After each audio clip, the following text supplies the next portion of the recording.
really wish I wasn't so polite because I would really just like to just say all those actual things. You're not always polite. Beth Learn. Rude. Okay. Welcome to Fit2B Radio. Slip on your minimal sneakers, notch your headphones into your ears, tuck your smartphone into your pocket, and take us along for a walk while we talk. Or just grab a cup of your favorite drink and get on the floor and stretch a bit while we bring you all things fitness, core, and diastases recti related. Wow.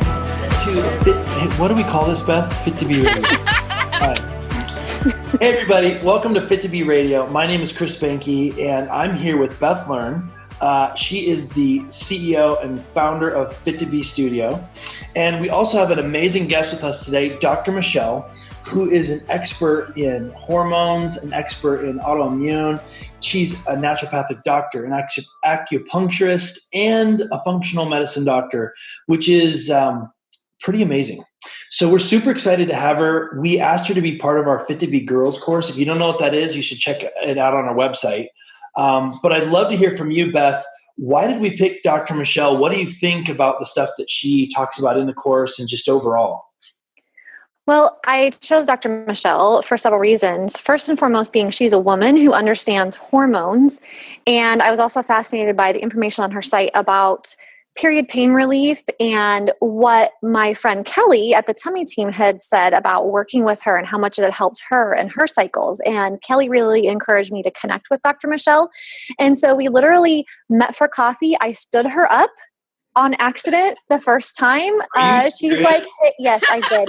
Wow. And she's still on the podcast. That's fantastic. I know. She was very forgiving and gracious. She texted me and she's like, hey, I'm sitting here at Old Town Battlegrounds coffee shop. Are you okay? And I'm like, oh my goodness. No. And she was nice enough to agree to meet with me again.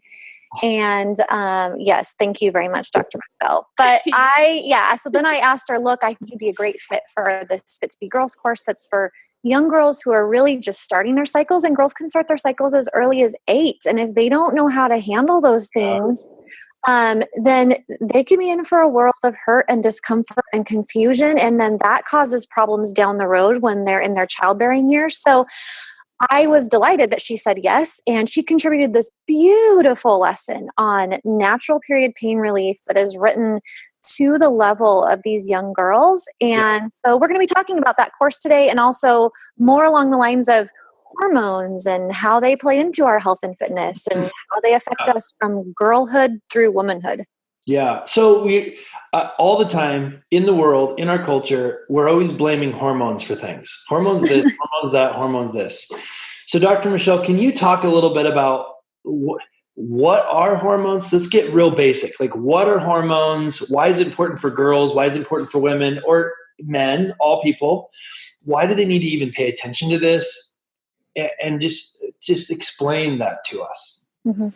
Yeah, so super basic. I mean, hormones are our little communication messengers. So they kind of tell our cells how to behave in different parts of our body. If you think about our adrenal glands, our thyroid gland, as women, our ovaries, as men, testicles, these tissues are kind of told how to behave, when to secrete other hormones that affect other tissues. Obviously, it's key for reproduction. But I think that you're right in saying that a lot of people do tend to blame their hormones when perhaps, maybe the hormones are playing a part of that, but why are they playing that part? What is causing that imbalance if there is actually a hormone imbalance? And so I think that that's really important. And I think for girls to kind of get in sync with their cycle and kind of understand what these hormones do in their body and when the hormones do certain things in their body can really help them to tune in, to kind of what's happening. Why do I feel this way? Kind of checking in with themselves. So that's awesome. Go ahead, Beth. I was just going to say that I was told early on that, I have hormones. But it was definitely the blame game early on. And it's only been in recent years, so we're talking my early to mid 30s, that I have gained a full understanding of hormones and how they can affect me and how I can do things to balance them and I can do things to throw them out of balance, how that affects various aspects of my health, not just my reproductive health. And that's really where the Fit2B Girls course goes, is we're not talking about sex in that course. We're literally talking about why you should understand all these things for your general health, because these girls aren't ready for reproduction and they're not necessarily ready for the full-on sex talk yet, but they are ready to talk about how, hey, look, what you eat affects your mood and it affects your energy and affects your skin. How your mind is working, your level of focus. I mean, absolutely. Yeah, absolutely. Yeah, I think it's interesting that it's interesting that we like to pick things that we can blame things on, and hormones do kind of take that responsibility or that role on a lot. But it's a good hormones and the way that they work with the body and how they relate to all of the different components of who you are as a person. That's a good thing if you understand what's actually happening with your hormones, with your body, all these different things and how they work together. And it's very complicated. Like it's not always so obvious. And I'd love to learn more about functional medicine and how that ties into hormones and how, Dr. Michelle, you're like, what is that and how does that play out in the day-to-day with you and your patients and what you do? Yeah, great question. So, a lot of people come to me with various symptoms, like we were just talking about, possibly hormone related, possibly not, things like weight gain, things like fatigue, things like brain fog, heat or cold intolerance, lots of varying symptoms. And so with functional medicine, I would definitely measure hormones and kind of see where we're at. And if there is a hormone imbalance, whether that be in the thyroid, whether it's like estrogen, progesterone, testosterone, cortisol from our adrenals, I want to look at that for sure. But if those are imbalanced and we see that pattern of imbalance, I want to know why that's imbalanced. And so with functional medicine, I go through a really, really thorough history and intake to sort of strategize how we're going to approach whole body or holistic health. So, is there, a gut issue going on? Is there some malabsorption that's causing the inability for the nutrients to be actually absorbed into the system to create those hormones as building blocks, right, that we need?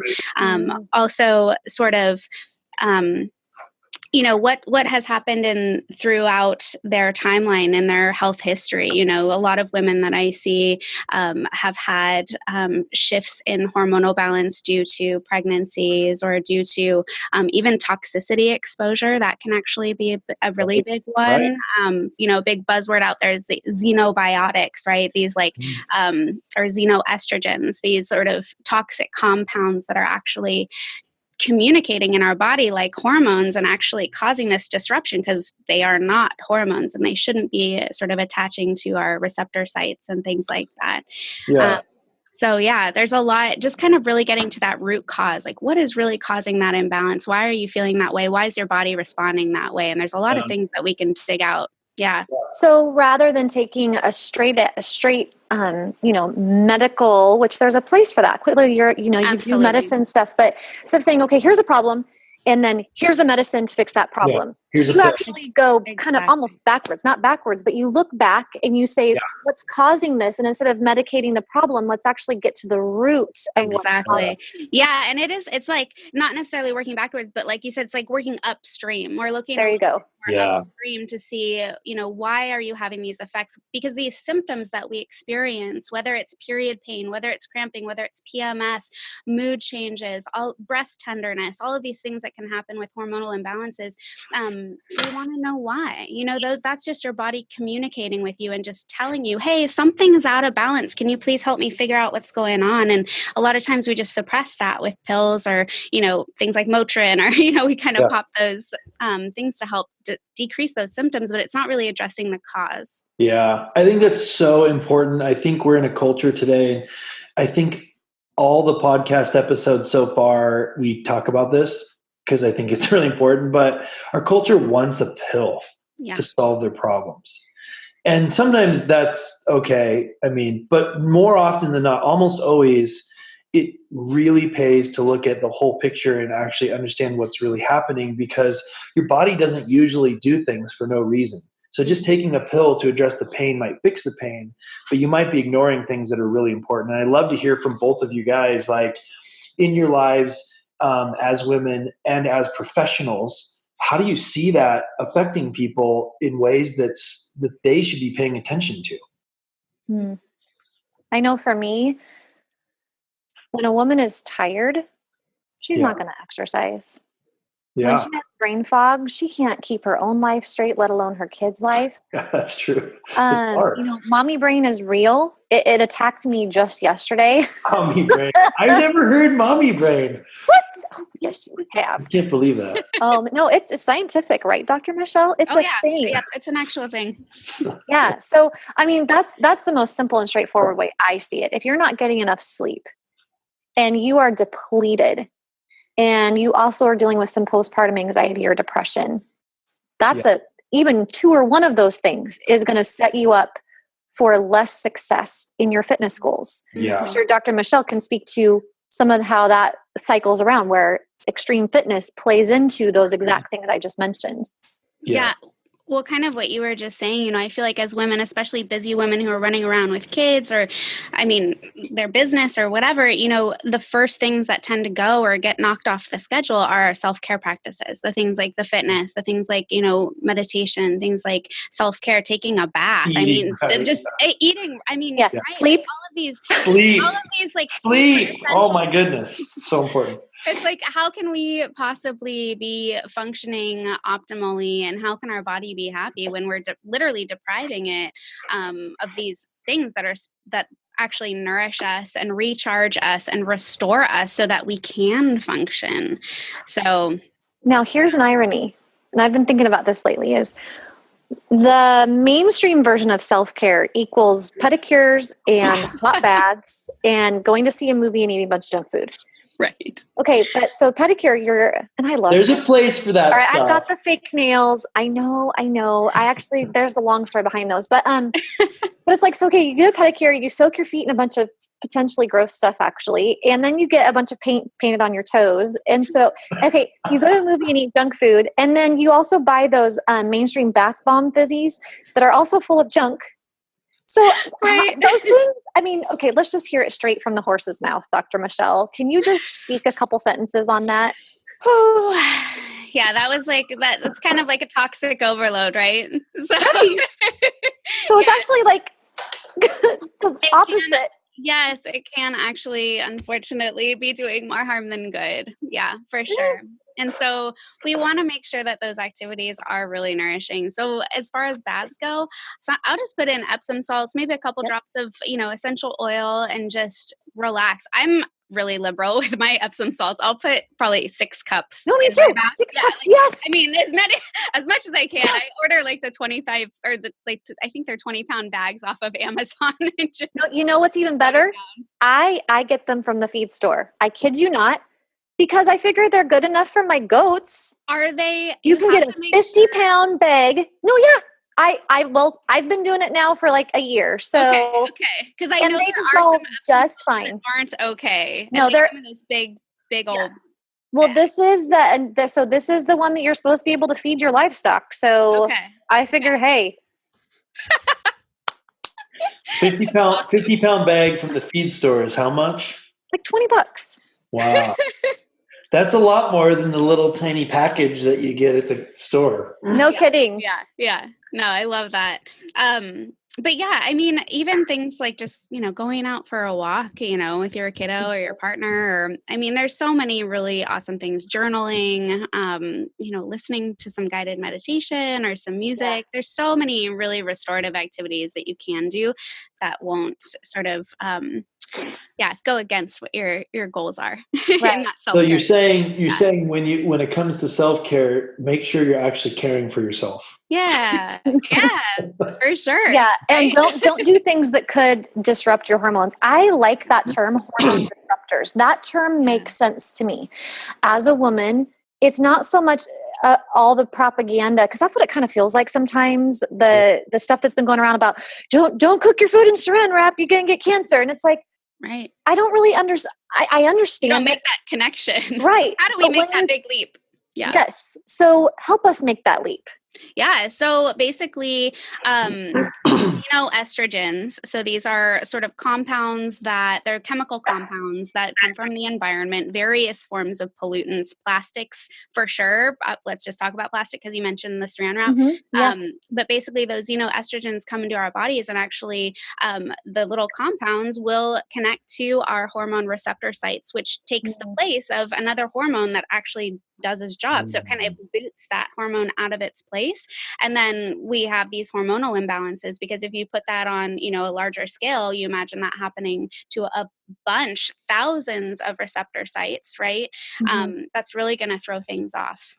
That makes sense. A huge thing you had mentioned earlier about girls getting their periods as early as 8. So that sort of precocious puberty, that sort of early onset of menses, I, am really, really, really curious about the environmental impacts of that, because I really think that a lot of that is really coming, unfortunately, from toxicity in our environment. I agree. So that's happening more and more, and it's a new thing. So what should a mom do when that's what's happening in her home with her daughter?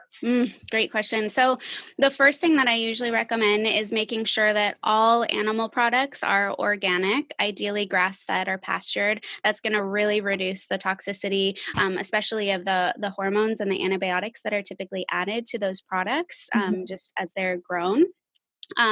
But organic produce as well for kiddos can be super, super important. There's been studies out there, unfortunately, I don't have it in front of me, but that shows that within just 3 days, the urine from kiddos that have been eating organic has dramatically cleared out as far as that toxicity level goes. Oh, wow. So huge, huge, huge impact that you can make. And that's amazing. As far as organic stuff goes, like a lot of people the cost, it's so expensive.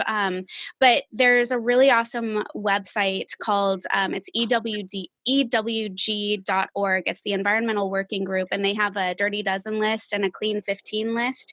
So you can kind of choose, if you have to choose which things to buy organic. You buy the Dirty Dozen, always buy organic. The Clean 15, you could go either way, whatever's most convenient for you and your wallet. So. Right. I love that. You just said something that really spoke to me about the body's ability to clean itself out when it's given the chance. I mean, it's an amazing system that is designed to regenerate and clean itself out and reboot.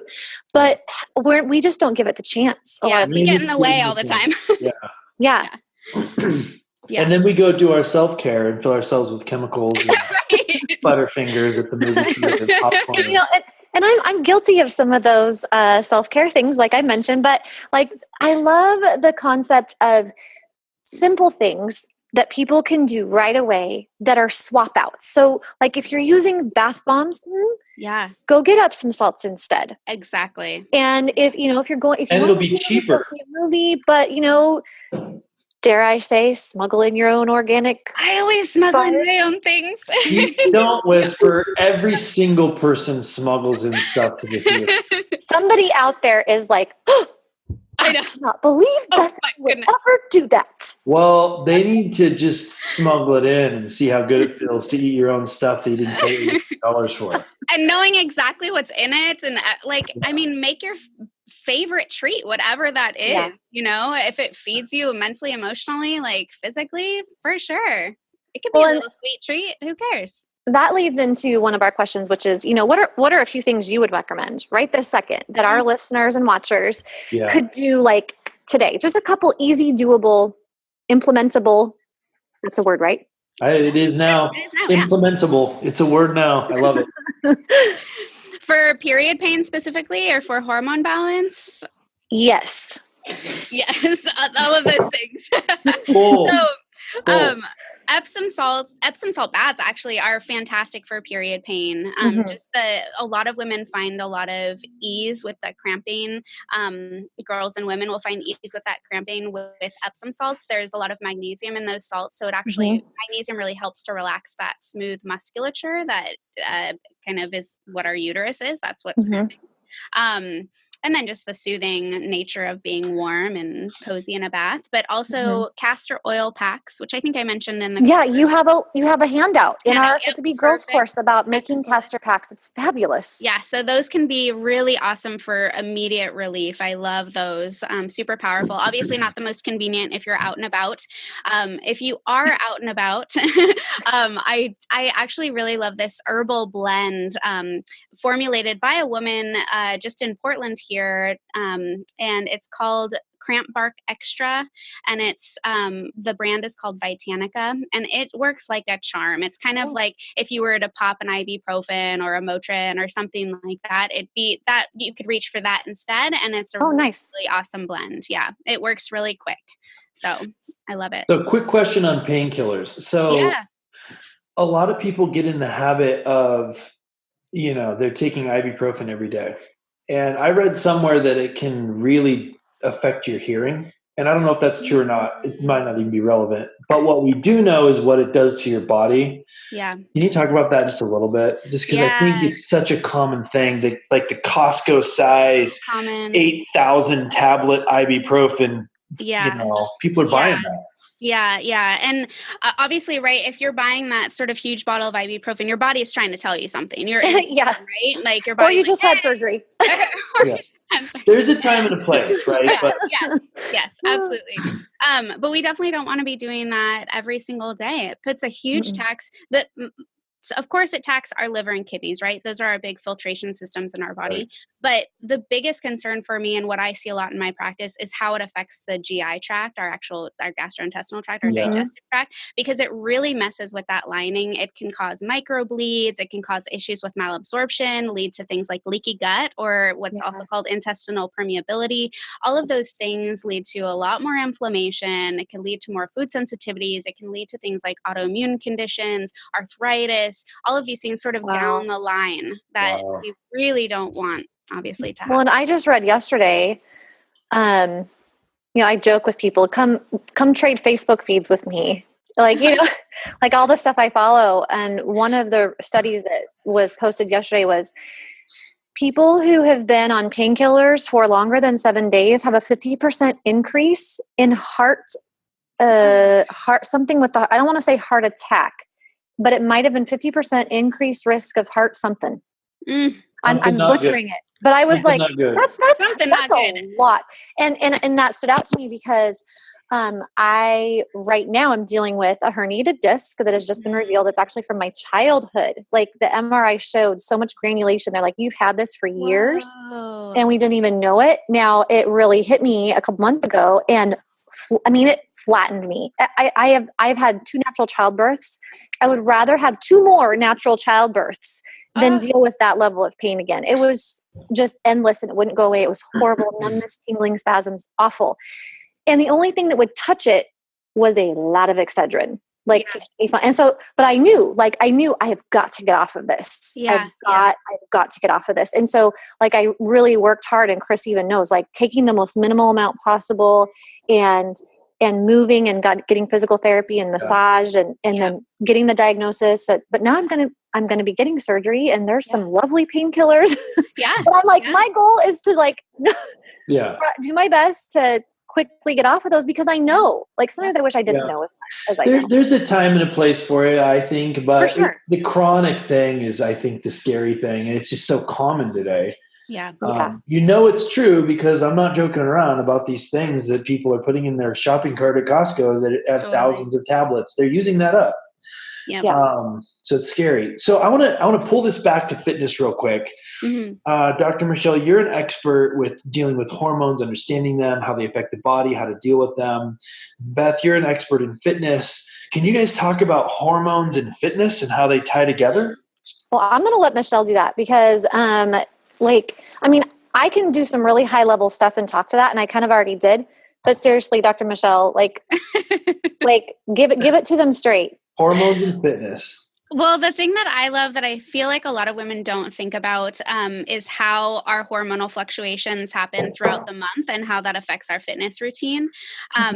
So something like, for example, how do I want to say, there might be certain times of our period or a menstrual cycle throughout the month that we feel less strong. I know I feel like sometimes I'm like, whoa, muscles, like, why aren't you doing what I thought you could do? Right. And so, I think it's really important to pay attention to that. And from a Chinese medical perspective, the times that we probably usually feel that increase in strength is going to be the week sort of during and right after our period. That's sort of our yang time, kind of when energy needs to be moving. And a lot of times, actually, this goes back to period pain. When we have a lot of cramping going on or a lot of clots with our periods, that means there's a lot of pelvic stagnation. So when we sit a lot, that's like pelvic stagnation. Ooh. So moving is really, really, really important to help move that sort of chi and that blood around, which can actually help prevent cramping, as you continue that movement, basically. But that's super, super important. But also just listening to your body when you're feeling those sort of lower energy moments or weeks, because that's when your body needs more like restoration. Just give your body, I'm not saying don't move, but kind of more restorative exercise, more gentle exercise, as opposed to, really getting your sweat on and kind of, trying to push your max and all of that stuff. So, I know for me, like the sense of power and energy that I have coming off of my cycle and the week after, it is amazing. I mean, I'm like, I have ideas. I can conquer the world. And then like the week before, I'm like, everybody stay away. I'm going to bite you and I don't want to do anything. And once I realized like how normal that is and that there's nothing wrong with me, I'm not just a wicked witch. Every woman out there pretty much is dealing with this to some level. And actually that I should honor that. I should work with that. So more of the restorative yoga, more of the gentle stretching, more of the nice long chill walks in that week before, and then saving the big Tabata, kickboxing, weightlifting, and it really doing that has been awesome for my body because there's no more pressure to always do the same hard things. Yes. And I feel like as women, with kiddos and like business, we're constantly trying to push through, right? We're trying to like, okay, let's just push through. And as you're saying, we don't need to push through. Like just listen. Like last night I was heading to bed and I had just suddenly like this massive amount of restless energy, but it was like technically bedtime. I knew if I listened to the clock and went to bed, I would not be able to sleep. So I just got out my dumbbells. I put on a show. I got out my dumbbells and I just started moving. And 25 minutes later, I was a sweaty mess. I know, herniated disc and all, but whatever. I was careful. All right. I had very good alignment in the neck. I'm very right. But that it felt good. And it was like I had the energy to do that hard thing and I did it. Yeah. And then I know next week I'm not going to probably have it. And so that's fine. That's fine. Yeah, absolutely. I think it's important that we give ourselves permission to listen to our body and pay attention to that and actually do that. So, Dr. Michelle, you are not just a doctor, you're an author, a speaker, you've got a podcast, you've got website, online courses, you got all this stuff. Can you share for us some resources that people, if they want to learn more about any of these topics, where they can go, then you can help them? Yeah. So you can go to earthfriendlymedicine.com. There you'll kind of find all of my resources. I actually have a resources page that has some of my sort of favorite products that I use, some book recommendations. Awesome. I've got my podcast that comes out every single week. And once a month, I'm interviewing a female entrepreneur, but it's called Females in Fine Fettle from Wiped Out to Wealthy. So we kind of cover all sorts of different topics around women's health and I love that. All kinds of stuff. It's really fun. It's kind of an artistic outlet for me. And then I've got some webinars here and there. I've got a couple evergreen online courses, one specifically about autoimmunity, and then one about creating healthy change that lasts. That one is actually for free. So if you want to check that out, you absolutely can. That's so good. Women need all the resources, and they need to hear it from multiple voices. Yeah. Hearing it, repetition is so key. And feeling like you have that community of support too is just so important. Oh yeah. Yeah, so I really appreciate it. I would encourage everybody that's listening to this to check the website out. There are resources within Dr. Michelle's portfolio of things that can help a lot of different things, not just hormones that we talked about today. Right. It's your body and your health and fitness. These are issues that kind of all touch each other, very organic. It's all interconnected. So I would encourage you to check out those resources. I would encourage you to subscribe to our YouTube channel, look at our website, fit2b.com, FIT, the number 2, the letter B.com. Subscribe to that. There's resources on our website as well that talk a lot about fitness and other things. And I think that you just owe it to yourself to kind of dig into this and learn more about yourself and understand how things like hormones affect you. And I think it's important. You should definitely do that. And until next time, you guys stay healthy out there. Yep. Have a good day. Bye, Dr. Michelle. Thanks Bye. for joining us. Thank you.